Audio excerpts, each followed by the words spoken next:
मैं अभी अभी नए शहर में शिफ्ट हुआ हूँ। मेरी एक सीमेंट के प्लांट में जॉब पक्की हुई थी, तो पहले जाके रहने का जुगाड़ किया और फिर बाद में सामान लेके जाने का सोचा था। मेरा नाम कार्तिक है। मैं एक पावर प्लांट में जॉब करता था। वहाँ मैं लैब में जॉब करता था। यहाँ सीमेंट प्लांट में भी लैब में ही जॉब करता हूँ। विवापुर नाम का एक बड़ा सा शहर है। ये मेरे गांव से पास होने के कारण यहाँ काफी पहचान के लोग भी थे, तो मुझे रहने का जुगाड़ करने में ज्यादा मशक्कत नहीं करनी पड़ी। मेरे किराए के रूम और प्लांट के बीच में कुछ 20 मील का फासला था। जहाँ प्लांट था वहाँ रहने का कुछ इंतजाम नहीं था, तो सबने कहा कि यहीं विवापुर में ही रह जाओ। सबकी मानकर मैंने यही रूम ले लिया। मैं जहाँ रहता था वो मकान मालिक एक ऑटो का मालिक था। उनका नाम था हरी काका। सब लोग उनको इसी नाम से बुलाते थे। उम्र में बड़े होकर भी वो हमेशा दोस्ताना अंदाज में ही मुझसे बात करते।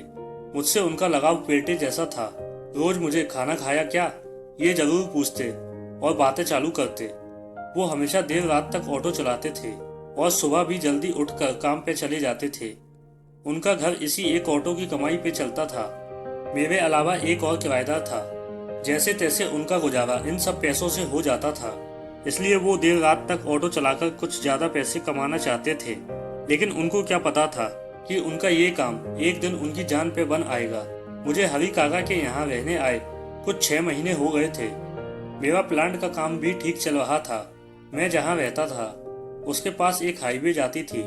सबका कहना था कि उस चौराहे पर बहुत बार एक्सीडेंट से लोगों की जानें गई हैं। रात को भी आता था प्लांट से। मुझे भी हरी काका ने आगाह किया था। मैंने उनसे यही पूछ लिया, हरी काका वहाँ क्या है ऐसा, कुछ भूतों की बात है क्या? हाँ कार्तिक बेटे, वहाँ ये जो पुल बना है ना, सुना है जब ये बन रहा था तब कई लोगों की इसमें बलि दी गई थी। अब वही यहाँ मौत का तांडव कर रहे हैं। काका ने समझाते हुए कहा। मैं थोड़ा डर गया।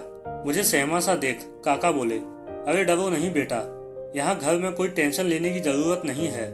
मैं इतने सालों से ऑटो चला रहा हूँ, मुझे तो कोई भूत नहीं दिखा। हमारी बात हुए अभी कुछ ही दिन हुए थे कि उस चौराहे के पास फिर एक एक्सीडेंट हो गया। समझ नहीं आया कैसे। जब सब लोग देखने गए तो मैं भी साथ में चला गया। एक कार वाला था, चौराहे से आगे जाके एक खंबे से जाके टकराया था। उसकी मौत जगह पर ही हो गई थी। लेकिन रात को हाईवे इतना चालू रहता है, फिर भी किसी ने उसको वहां देखा कैसे नहीं, यही सवाल सब कर रहे थे। उसका एक्सीडेंट हुआ है ये बात सुबह सबको पता चली। पुलिस वालों को भी ये हमेशा का रोड एक्सीडेंट लगा। लेकिन काका घर आने के बाद सबको यही कह रहे थे कि ये रोड एक्सीडेंट नहीं था, उस आदमी को भी उन भूतों ने ही मारा है। ऐसे ही दिन बीतते गए। मुझे यहाँ अब साल होने को आया था। मैं भूतों पर वैसे तो यकीन नहीं करता था, लेकिन सब बोलते हैं तो मन ना चाहते हुए भी मानने को तैयार हो जाता है। मेरे दादू का कहना था, आदमी का निडर रहना अच्छी बात है, पर थोड़ा सा डर भी होना चाहिए। डर से इंसान आने वाले खतरे के लिए तैयार होता है। अचानक आए खतरे से निडर इंसान भी संभल नहीं पाता और दुर्घटना होती है। मुझे जब भी कभी रात को अकेले में कहीं सुनसान जगह जाना होता था, तो मेरे दादू की यही बात मैं हमेशा अपने मन में रखता था। जब ये किस्सा मेरे साथ हुआ उसके बाद से तो मैं बहुत डर गया था। वो बारिश की अंधेरी रात थी, अमावस्या थी कि पता नहीं, लेकिन बाहर बहुत अंधेरा था। घने बादलों की वजह से रात और भी काली लग रही थी। मैं कुछ रात के 12:30 को उस चौराहे पर उतरा। मेरे प्लांट की बस छोड़ के आगे चली गई। आज प्लांट में शटडाउन था, इसलिए सभी ने ओवर टाइम किया था, तो लैब वालों को भी रोका गया। 1-2 लोगों के लिए अलग से गाड़ी नहीं भेज सकते थे, तो मुझे बेवजह बैठा के रखा। बारिश बहुत हो रही थी, छाता भी नहीं था मेरे पास। भीगते हुए जा रहा था।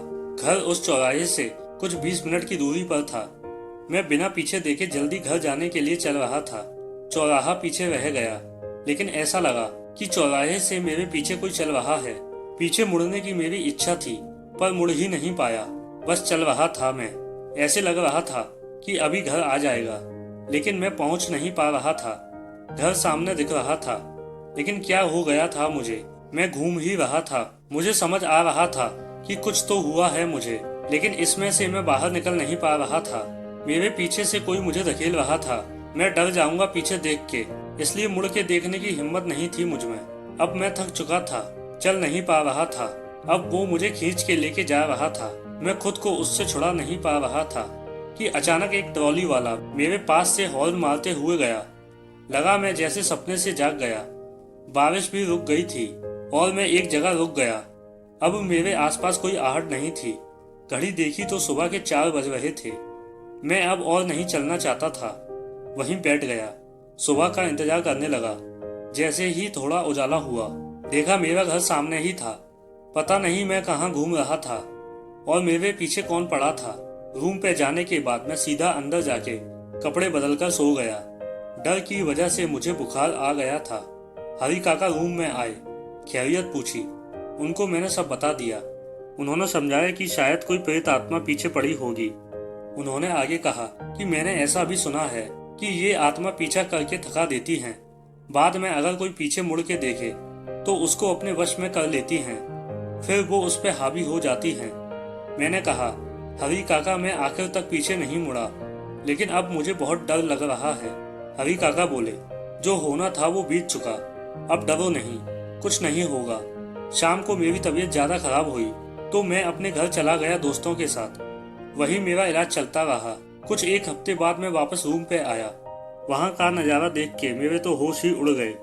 हरी काका एकदम बीमार हो गए थे, पलंग पर लेटे थे। उनको भी काफी तेज बुखार था। मुझे देखकर उन्होंने पास आने का इशारा किया। मैं उनके पास गया। काका बोले, कार्तिक बेटा, तू जिस दिन यहाँ से गया उसी रात को एक हादसा मेरे साथ भी हुआ। मैंने उनसे सहमते हुए पूछा, क्या हुआ काका? काका ने बोलना चालू किया, मैं उस रात भर ऑटो चलाने का सोच के गया था। मुझे नींद नहीं आ रही थी और सवारी भी मिल रही थी। यहाँ चौराहे से कुल 3 सवारी मुझे कुछ 12 बजे के आसपास मिली थी। सबको नाके तक जाना था। अंदर बैठने के बाद कोई कुछ नहीं बोला तो मैंने ही पूछ लिया, भाई इतनी रात को कहाँ जा रहे हो? नाके पे, उस जगह आत्मा घूमती है।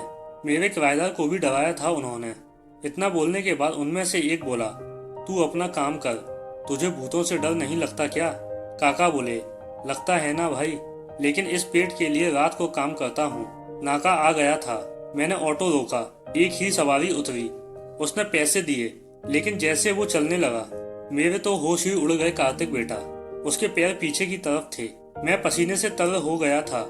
दिल जोर से धड़क रहा था, लेकिन ऑटो में 2 लोग और थे, इसलिए मैं खुद को संभाल पाया। मैंने बाकी 2 सवारी से कहा, देखो भाई, उसके पैर देखो, दोनों उल्टे हैं।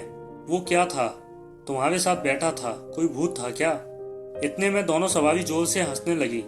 दोनों की आंखें खून की तरह लाल हो गई थी। उनमें से एक ने कहा, हमारे कौन से सीधे हैं देख। उनके भी पैर उल्टे थे।